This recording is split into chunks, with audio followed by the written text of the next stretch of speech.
Hanggang ngayon, madami pa rin nako-confuse kung alin nga ba ang tunay na mas maganda. Yung Click 160 Evo, naka-ABS na rin, di ba? Laki ng improvement kung tutuusin. Pero sa mga naka-Lexi 155, hindi nila masyadong mararamdaman yung upgrade ng Click 160. Kasi alam ko sa mga naka-Lexi 155 ngayon, ang talagang kinonsider nila sa pagkuha nila ng motor na katulad nito, itong ginagamit natin, ang habol nila ay comfort.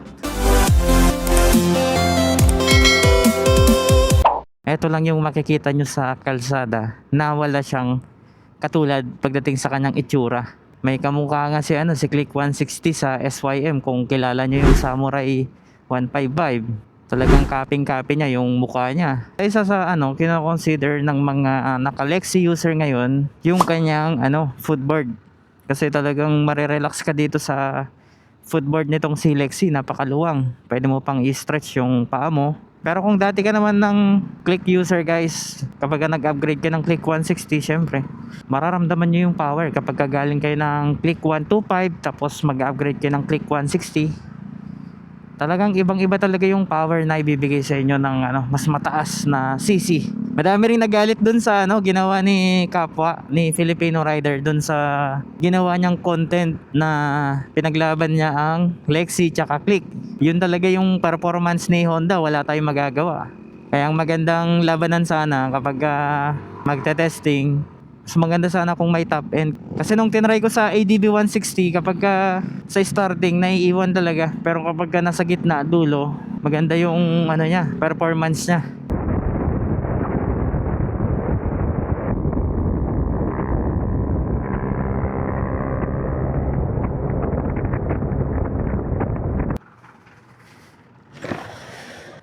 Grabe ang init.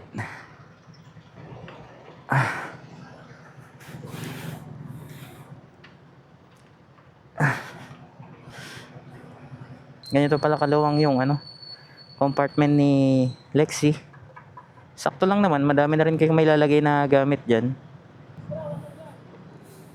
Full tank. Ay, mang cardio? Sige, full tank na lang. Oo, XCS. Thank you. Kabali 175 yung naigas natin. Pero alam nyo, kapag yung Click 125 yung gamit natin, naninibago ako sa gasolina natin. Kasi kapag naggagas tayo, nasa 300 plus. Pero kapag itong Lexi yung gamit natin, nasa 280 lang siguro yung ginagas natin minsan dito. Ayan, full bar na tayo. Tapos reset natin yung ating trip meter. Ayan. Mukhang uulan .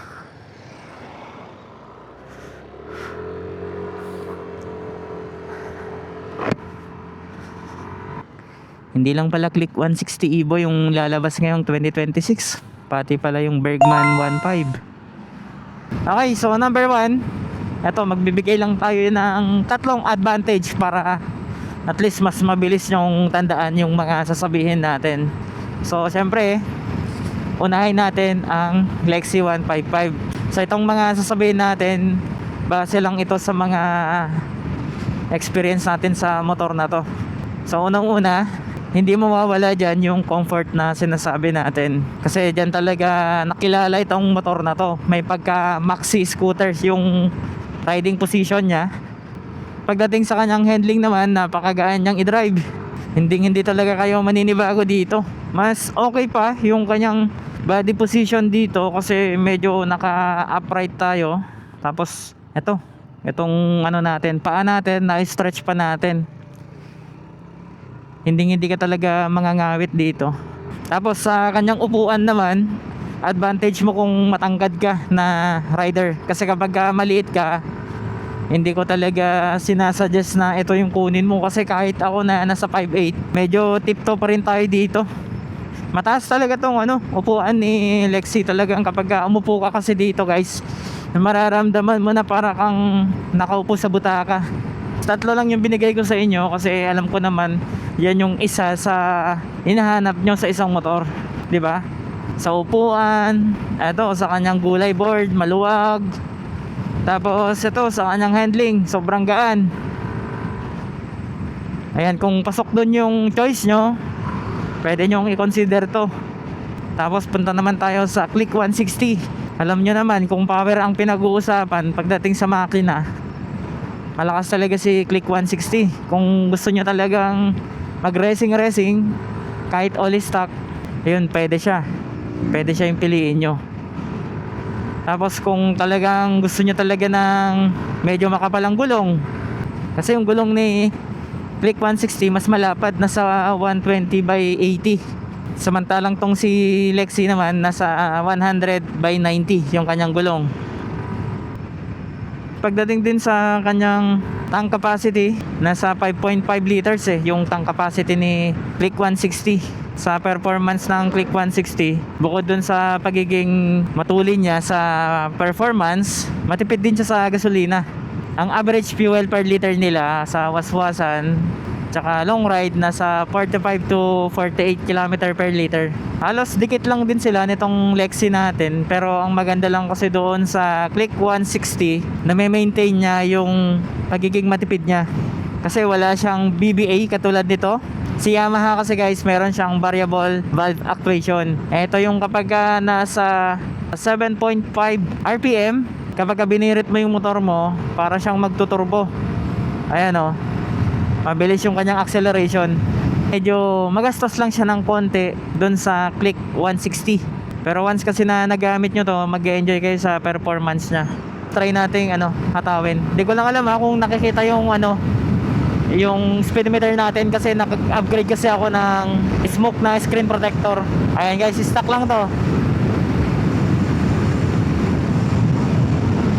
Wait lang. Nalaglag yung pamunas natin.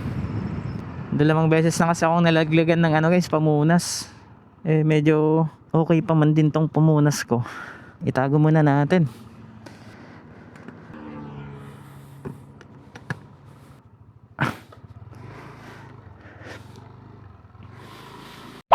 Maganda dito sa motor natin na Lexi, tahimik talaga yung makina. Pero kapag babad ka talaga sa silinyador nito, baka mag-average lang siya ng nasa 34 km per liter. Pero ayos na rin kahit pa paano, kasi syempre i-consider nyo din yung presyo niya na nasa 100k. Okay na rin, satisfied rin naman tayo, at hindi rin naman tayo napapag-iwanan pagdating sa kanyang performance. Mas lalo na kapag ka ito nakompleto mo yung CVT parts, nagpalit ka ng pulley, nagpalit ka ng springs, flyball, kahit stock lining tsaka bell na yan, okay na yun. Wala pa kasi siyang 3K Odo, nasa 2865 pa lang yung kanyang Odo. So kapag ka nag 3K, doon natin lilinisin yung kanyang CVT. Tapos siguro unahin ko muna yung springs saka flyball. So tignan natin. So guys, sa accessories pala nitong dalawang motor na nabanggit natin, si Yamaha Lexi, medyo limited pa yung mga parts na available sa kanya, lalong lalo na yung mga pagpapaporma. Sa side mirror naman, ito katulad ng nakikita nyong side mirror natin, ito yung Napoleon Street King side mirror. Isa din sa nahirapan akong naghanap, yung ating top box bracket. Tapos yung nilagay nating natin dyan, top box bracket, ay yung pang Mio Sol ay 125. At ngayon sold out na siya sa orange shop, kaya yung mga iba hirap ding makabili. Swerte lang natin noon kasi syempre halos ilan pa lang yata yung Lexi noon na nai-release nila nung nakakuha tayo. Kapag bago yung motor, walang plug and play, so kailangang gagawan talaga ng paraan. Sa panahon naman natin ngayon, mabilis na lang tayong makakuha ng ibang pyesa galing ibang bansa. Ayan, pwede tayong mag-order, tapos door to door na lang kapag gusto nyong bumili ng mga pyesa nito. Kasi hindi pa talaga available dito sa atin dito sa Pilipinas yung mga pangpa-forma. Meron namang ginagawa yung mga iba, pinapa-modify na lang nila para maging plug and play, pero medyo mahal ang build mo kapag ganun yung gagawin mo. Sa Click 160 naman, alam naman natin na matagal na talaga si Click. Namamayagpag na siya ng ilang taon. Sigurado talaga na madami na siyang available na pyesa. Sa totoo lang, magastos din ang mag-upgrade guys. Kahit mga basic lang yan, parts lang. Imagine mo, mag-upgrade ka ng CVT parts, bibili ka ng spring, isang center spring, magkano yun? Nasa 500. Kapag kinumpleto mo yun, kulang pang 8,000. Kaya kung komportable ka na sa kukunin mong motor, Huwag ka na mag-upgrade. Panggas mo na lang tapos mag long ride ka. Doon mo talaga masusubukan yung performance ng motor na binili mo. Kahit naman gaano kamahal yung binili mo na motor kung pang display lang, di ba? Di mo naman nagagamit talaga. Magiging useless lang. Nga pala, nakalimutan kong binanggit yung isa sa advantage ng Click 160 guys. Kasi 'di ba alam naman natin si Click 160 never siyang nag-release ng version niyang Disusi. Halos lahat na ngayon ng 150cc ng Honda pataas nakakiles na. Kapag kakiles kasi yung motor mo, mahirap manakaw yan. Except na lang kung pati yung susi nanakawin, 'di ba? Yun talaga, matatangay talaga yung motor mo. Next week pala baka pupunta tayo ng Natonin Mountain Province or Baguio sa may Nueva Vizcaya para subukan natin ulit itong motor natin. So siguro gagastos tayo mga almost 1.5 kamo na lang kasi gasolina natin balikan mga nasa 700. Tapos siyempre yung kakainin pa natin, merienda natin sa daan, mga ibang expenses pa natin. Masarap magkaroon ng sariling motor lalo na kung galing sa pinaghirapan mo. Tapos alam mo yung dati pinapanood mo lang tapos sinahawakan mo na, 'di ba? Ganun yung feeling kapag first time mong magkamotor. Talagang aalagaan mo 'yan, pupunasan mo.